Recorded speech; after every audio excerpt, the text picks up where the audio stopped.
I wanted to take the time today to introduce my good friend while I'm here in Hawaii, Denby Fawcett. She has an amazing career, from being one of the few journalists in Vietnam to being a major reporter. And I remember I heard a story where you wanted to go to Argentina and then you asked your dad for money and he said no. So then that's when you got a local job at the newspaper, and that's kind of how you got introduced to journalism. And then you started out on the women's page. Do you want to tell us a little bit more about what that was? Yes, when I started reporting, women couldn't really be like regular news reporters. There was maybe one woman doing, we call it hard news, breaking news. So all women could do in those days usually were work on what they called the women's page or the society page, and you'd be working covering stories about parties people had, or gardening, or cooking, or profiles of women who were very good volunteers in their community. So it was an entirely different era that I worked in. And I read newspapers a lot while I was working, and I started reading about the Vietnam War and thinking, oh, this would be a very interesting thing. That was the main news event of our era, and I thought, I want to be there with the other people. So that was when I started getting restless. Yeah, and then you asked that local paper if you could work and be in combat news in Vietnam, right? Yeah, I went and asked. I said, I want to be a reporter in Vietnam. Will you send me there? Yeah. And they were just practically laughing in my face, because not only was I like the lowest reporter on the whole paper, so that would be like a high job to be a foreign correspondent. But the idea of a woman doing it and someone who's like 23, they just kind of smiled and said, no, we won't send you there. So I decided to go myself as a freelance reporter. Oh. And when I was getting ready to go, I had a ticket and everything. An editor from the competing paper called me and said, would you consider reporting for us? He wasn't going to pay me full time, but he said he would pay me $35 a story. And so then when you did go over to Vietnam, what was that like as one of the few female journalists over there? Well, when I went, it was funny. He said, the editor said, you could do anything over there, but we don't want you covering combat. Mm-hmm. So I went and I did initially kind of stories about the town and Vietnamese people, and I'd interview military people in Saigon, but then of course a war is going on, so you think, this is crazy, I don't want to be sitting in this town. Yeah. So that was when it became difficult for me, because they weren't used to women reporters in Vietnam. Yeah. And so to go on a combat operation, you need the permission of a military commander. Vietnam, you could go anywhere you wanted in the country if you were accredited, but to go on a military operation, you had to ask the commander of that operation, because you'd be under his jurisdiction with his troops. And then it was very, very hard. People said, no, you can't. One person said, oh no, you can't go with our unit.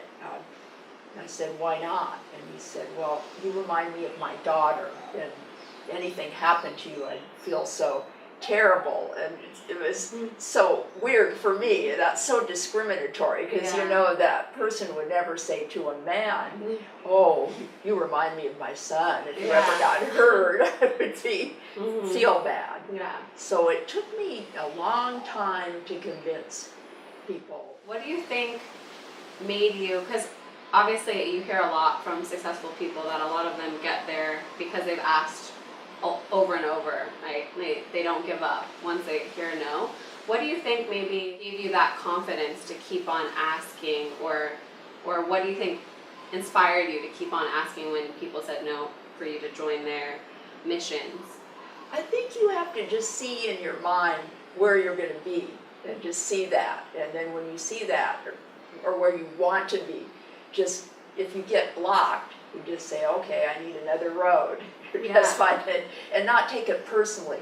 And I think that's a hard thing for young people, because when people keep denying you, you start to blame yourself. Yeah. And say, oh, I must be pretty weak looking or stupid seeming to someone. But you have to just ignore that and say, I know who I am, and if you don't want me, someone else is going to. Just thinking about, personally, I would want to know is when you were asking over and over to different commanders to go on the mission, was there a specific kind of strategy you used, whether, because I know even day to day, you'll feel whether you're going about things of asking for things from a professor more in a nice way or more kind of being stern and standing for it. Do you feel like you had a specific way that you asked about it if it was over and over? I think I just kept asking and trying to say, why I could do it. Mm-hmm. And I think one thing that you see with women that I've seen watching, they don't promote themselves as much. They're like humble and they don't. So you have to be more like a man in that way and just stick up for yourself and say why you're good and why you're capable. And another thing too for women that you see is they don't do things often till they think they're ready. Yeah. And so with men I've watched, and I have this more in my personality, I do things I'm not ready for. Mm-hmm. I was in no way ready to be a war reporter, but I figure when you're scared you'll learn fast. Yeah. Because you'll make mistakes and you'll horrify and embarrass yourself, but you'll learn so much faster than you would if you spent years preparing, or in a way like in a school where you're far from the realities of the job. Yeah, I totally agree with that. I actually gave a speech about that at Toastmasters because I, just thinking about it, because Sheryl Sandberg talks about that in Women, and how women statistically don't go for things until we feel very confident, even for job postings, and men will go a lot earlier, and it affects going into leadership positions and everything. And if you just think about it, I use the example of preparing for a speech contest. If you wait until you feel ready, you might wait 2 years until you feel confident. But if you sign up right away and then you're preparing for it, you're just going to become such a better speaker faster, even if you don't win the speech contest. And I thought that way of thinking about things, it definitely, you have to check yourself, and at least for me, I have to check myself to make sure I'm doing that, but I think it's really a good way of thinking about things. And then the mistakes are so good. Yeah. The mistakes are really wonderful to teach you. Mm-hmm. And then you look at Donald Trump, ran for president. Yeah. Didn't say, I don't think I'm ready, which he wasn't. Yeah, exactly.